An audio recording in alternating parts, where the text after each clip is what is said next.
faràs 2 trucs i t'obriré la porta i no em sabré avenir que siguis tu. Et faré entrar al meu pis, que desconeixes i que només és fet per subsistir-hi. Però m'hi trobaràs, qui sap per quin designi inescrutable.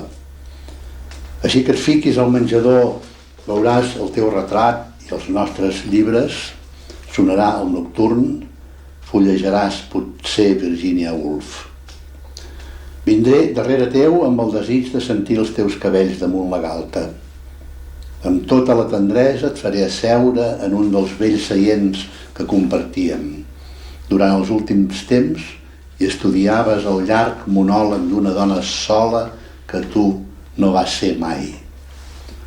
Al teu davant espiaré els teus ulls, el dolç somriure dels teus llavis amables, mig oberts, i tot acabarà en una abraçada que serà la primera. No hi haurà ni passat ni futur. Tot serà lògic. I aquest poema mai no haurà existit.